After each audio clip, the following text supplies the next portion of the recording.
All right.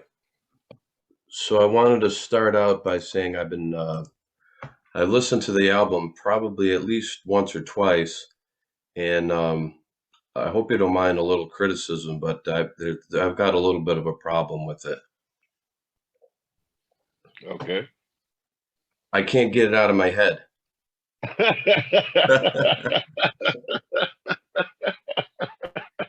Well, I mean, I don't know what to tell you about that, but not, but what we shot for, it's working. Definitely. I mean, I find myself trying to get to sleep, and I hear, you don't know the blues. Right, It's really right. successful.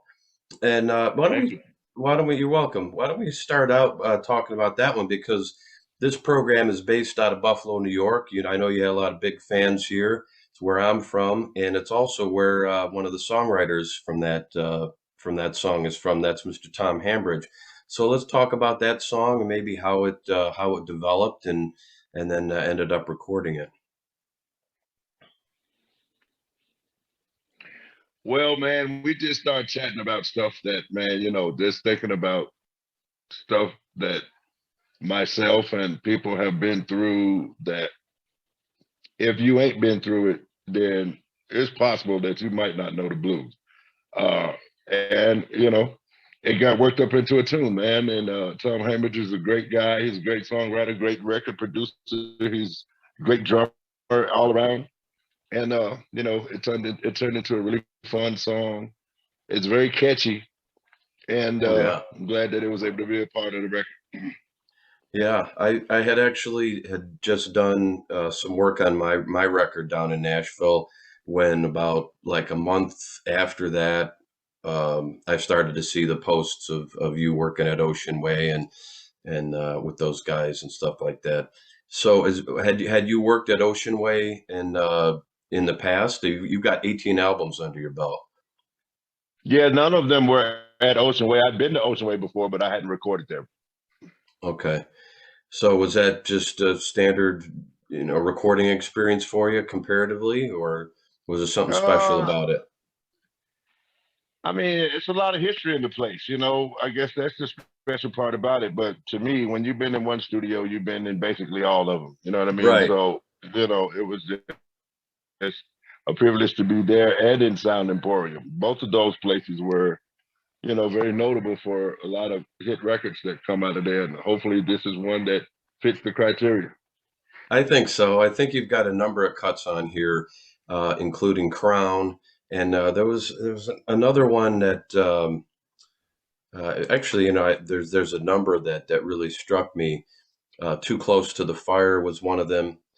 Um, and that I wondered what Too Close to the Fire kind of meant for you.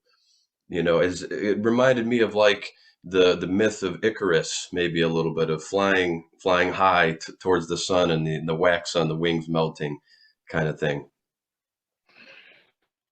Yeah, man, all my life I've been in the fire and I've been too close to the fire, man, with my addiction and a lot of things. And, there's a couple of scenarios that happened, with some cops with me. And, that was too close to the fire when so many black people and brown people have been losing their lives, man, and it was my example of, kind of speaking on just necessarily being too close to the fire. Okay, does that tie in with the other song, Stand Stand Up? Yeah. This this it's not a me against you thing. It's supposed to be us against racism. You know what I mean? And that's what this song basically points in the direction of. You know what I mean? And actually, that's the third single that's coming out the day the record comes out on the 28th. Okay, so the 28th is when it comes out, and you've got a CD release party in Nashville. Why don't you tell us And about Memphis, that a little bit? Or in and Memphis, Memphis? Oh, yeah, that's where I'm from, Memphis. I love Memphis. I Yeah, love man. So it's gonna be a pretty big day. Joe Bonamassa is coming down. He's gonna guest appear. My friend Mono Neon's coming down. He's gonna guest appear. I have the River Kittens opening up. It's gonna be a nice day, and Only a few more tickets left from being sold out. So that is great and wonderful to hear when your hometown comes out to support you, man, on a big day. Absolutely. And I'm looking forward to, if not that day, the next day, seeing a number one slot on the Billboard charts. I think that's going to happen. I'm sure it's going to happen, and we're gonna help do our part here in the Western New York area. Actually, we stream worldwide, so it's cool that you and I are talking. You're in Bogota, Colombia. Um, I've performed there a number of times on some blues festivals, and that's Okay. some of the greatest audiences I've ever played to. Oh Were yeah. down. I mean, they're just so appreciative of the music. I make it akin to like my first experience over there was it was like being what was around in the first days of rock and roll when people were literally jumping out of the aisles, like jitterbugging, Hmm. dancing. It's a different Oh yeah. experience than over here in the States, you know. Yeah. Yeah, man. I hadn't played here yet, but I think it's on the horizon. Oh, you got to do it. Oh, yeah, they will. I'm sure you know just with your level of artistry and electricity that it's just going to be nuclear. And speaking of which, the word nuclear comes to mind when I hear you're playing.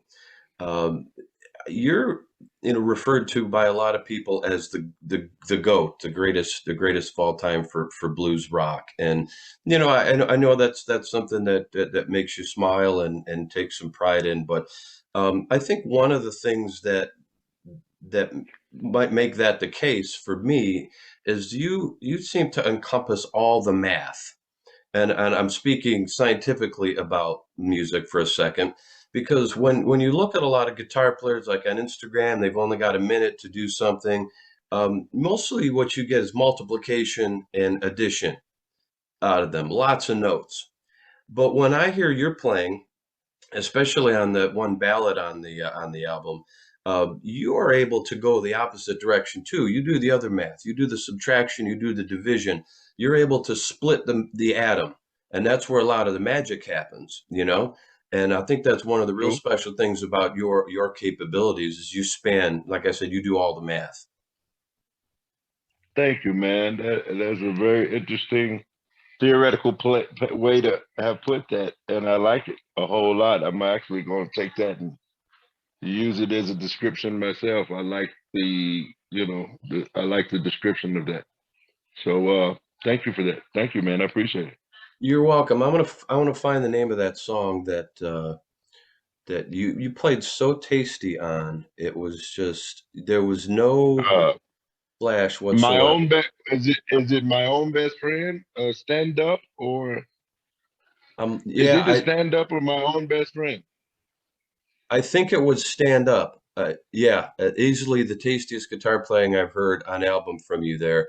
And Thank yeah, yeah, that was the one. Are you referring to anyone in particular, or just anybody who's racist in general on Stand Up? you. In general, man, everybody, man, even if you're not racist, standing up for the fight against it is you know the common thread there. You know what I mean? They're standing up against it. God, it's not cool, man. You know what I mean? It's not cool, and it's something that needs to and has needed to be changed in the world for those that feel that way. Like I just don't understand the logic behind it, man. We're all here, for a common purpose, man, and that's to be better for mankind, and that's hard to do when you don't like somebody just because of color they are. Yeah, I think there was a line. There's something I heard you say in an interview. Let me give you a reason to hate me as an individual versus just a broad concept, you know. And Absolutely. now Yeah. that was a pretty heavy concept. And speaking of purpose, this idea, the album concept of crown, you getting your crown. Why don't you talk about that for a second and how it applies to some people beyond yourself, to self-realization of your dreams for everyone? So this was a whole thing, basically. coerced by Joe. You know, he was like, Eric, you know, I'm here to do my best to help the world know who you are. And this, to a lot of people, this is going to be a book that they're just opening up, like just finding out about. But people that know that that's not the case with me. I've not just started this. I've been around since 1991. And Joe was like, man, dude, you paid some serious dues, man. You have earned your crown. And I'm going to help you get it. And that's how it all came about, man. He's like, dude, nobody knows like me the stuff that you fought through. You fought through and scratched through addiction for 30 something years, prison, dying almost 5 or 6 times, you know, playing gigs which are hard out for $500, you know what I mean? Just all kinds I of know what stuff. you So mean. now I'm at a tier now. And now that I'm at a tier that, you know, is worth recognizing, and, you know, now it's time to get a crown, man. And Joe said, man, you know what? Let's do it. He said, dude, fuck it. Let's go out there and tell the world, man, to give you your crown because you deserve it. And it only costs you a couple Diet Cokes. That's it. That's it. That's beautiful. Well, I don't know if you remember, I sent you a picture of Joe and I when he and I were just teenagers. We had played together a number of times back in the 90s. And Okay. yeah, so you and I go back to a lot of the same time period, like when music was actually on MTV, and Hmm. you know, guitar magazines were really popular. I mean, tangible guitar mags. I Hmm. still have Right. totes full of Guitar World, and you just made the cover of that. You know, Guitar for the Practicing Musician and all that Hmm. stuff. And you've been in those magazines since those days too. So yeah, it is time for you to do, and you know, and of course we're hugely supportive of you on WBFO and my radio show, and I know a lot of people are loving what we've already given them. Thank you.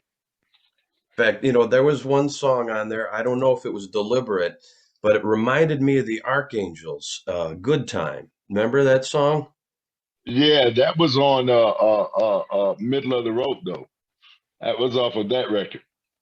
This song is called "Let Me Start." Let me start with Oh this. yeah, yeah, yeah. Let me start with this. Yeah, yeah, gonna have a good. Yeah, exactly. Dude, one of my favorite all-time Archangels tunes is "Good Time." Like, dude, and yeah, that tune is definitely. You're right. You're exactly right.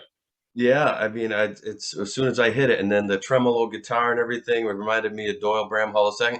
Okay. And let me just interject here that you are now completing the Southpaw Serenade as far as interviews here on the show, because I've now had both of my favorite guitar players and who are Southpaw strung righty. I had Doyle on some years ago when he came back out with Rich Man, and now I'm looking forward to having you on the show as well. You're both tremendous artists, and love your Thank playing you. for sure.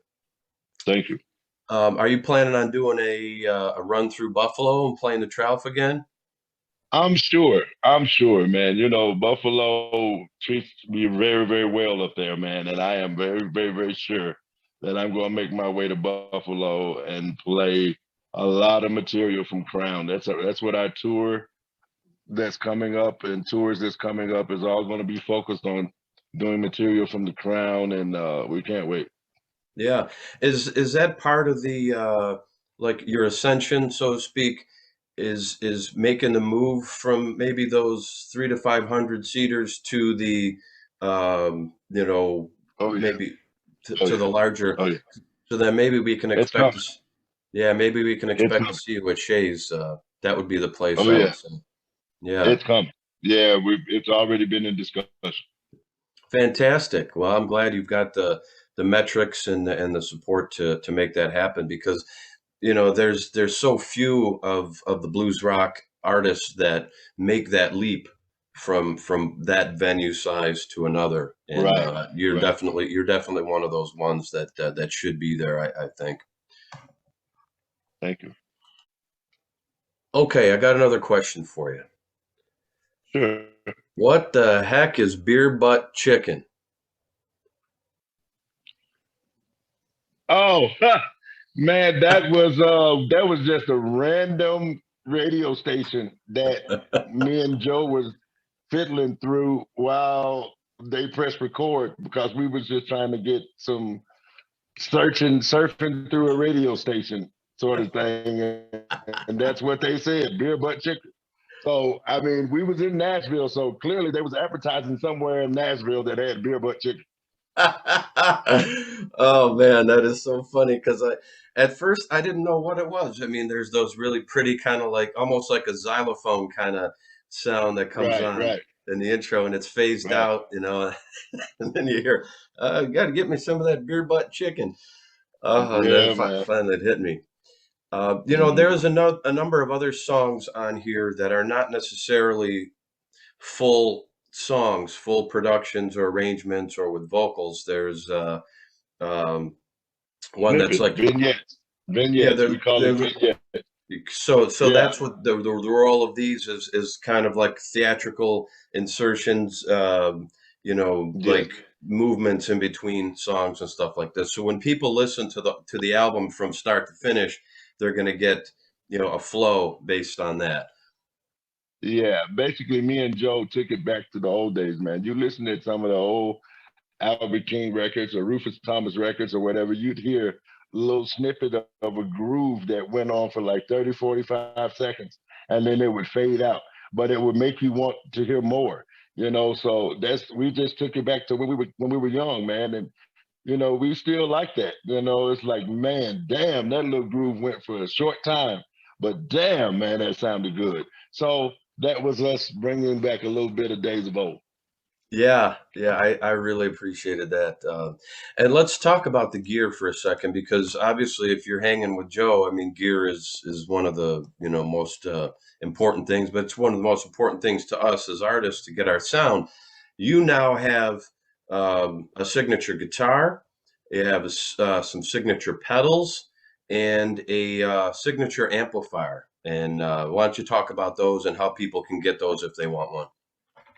Yeah, they were all used on this record, man. The signature guitar, the Magneto Raw Dog Summit RD3.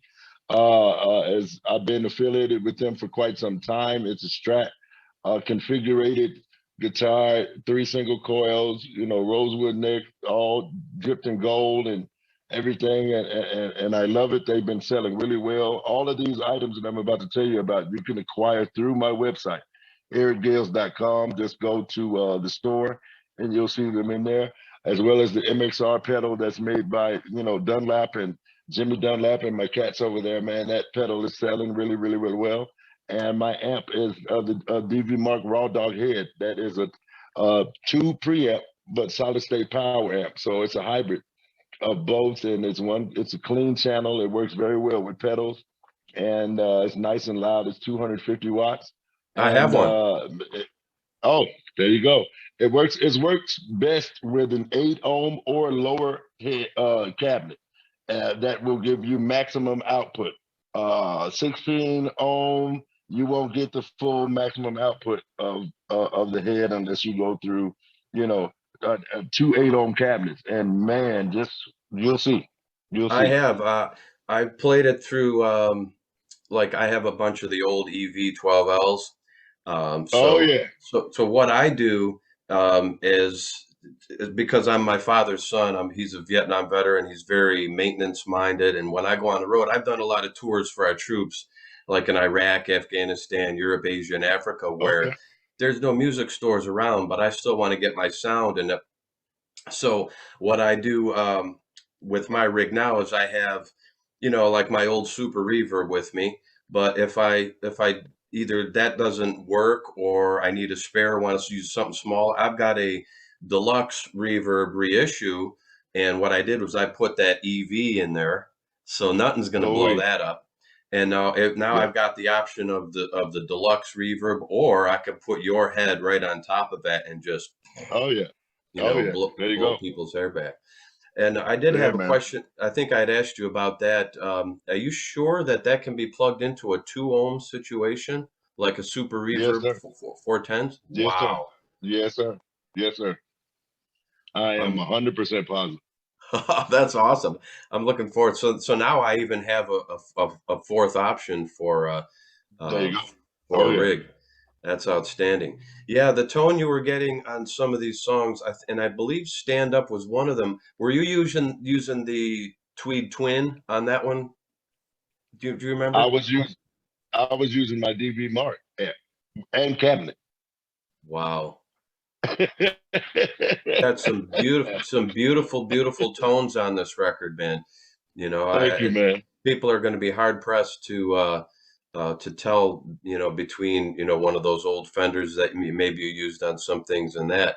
And that brings me to another thing is, there's an inspirational element that I think you're going to be bringing um, to a bigger audience with this album. I think there's going to be a number of people who probably already are going to want to learn that intro to Crown. You know what I mean? That's got to make you feel great that some kid somewhere is going to want to be figuring out how to play that. And my own best friend, the lyrics to that, I mean, that's got to be uplifting and inspirational to people who are Yes, maybe sir. struggling with some identity, personality disorders, or suicide and things like that. So it's beyond, like in the past you've been bringing a message of sobriety and redemption and things like that along with your shows, but now I think you've really got you're expanding it and to a more multi-dimensional thing, and it's going to be really powerful. Thank you, man. Thank you. I appreciate that. I really Yeah. do. This means a whole lot. Thank Yeah, you've you. Thank you. probably got, I mean, I would say that, adding to the repertoire in blues is a really hard thing. And it seems to be the pinnacle, you know what I mean? You're talking about stacking up with Willie Dixon and Muddy Waters and, Otis Rush, Buddy Guy, all the greats, right? What is your pride and joy? What is your hoochie coochie man? I think on this album, some of those songs that I was complaining about ringing in my head, like You Don't Know the Blues and Crown, which is a very James Brown kind of energy that I got. I think you're going to be finding that people are going to start associating, some of these songs with you, and much in the same way, and you'll have more Uh, bands. You know what I mean? Don't you think there are going to be some bands out I there that do. are going to be playing covering these songs? That is, I think that's the ultimate thing, man. Us as artists that have found inspiration and influenced by our favorite cats, and we want to be just like them. Yeah, it's okay to be just like them, but the thing is to find your own personal DNA. Show how in your own way that those people pushed you to give your interpretation of the whole evolution that's evolution. It's supposed to be that way, where inspiration fuels inspiration. You know what I mean? So, with that being said, that is I've often talked about that before. So I think that's the ultimate, man, to have someone, you know, and not I hesitate to use the word imitate or mimicking or wanting to be like, you know what I'm saying? Like something that they hear from you is that's like it don't get no better than that. Right. When somebody wants to emulate you like that, the highest form of flattery. That is, It let's is. let's call that pinnacle your crowning achievement. So, and I'll take it. I'll take and let's it. let's leave it at that. And if there's anything else that you wanted to talk about or mention to people as far as promoting it, feel free. Man, I am just very thankful for this platform. You yourself personally persisted in a very strong way, and I'm very glad that you did in ensuring that we get this interview done. And here we are, and I'm so glad that it was able to happen. All I can say is just make me look pretty and make sure that I'm quoted saying the right thing.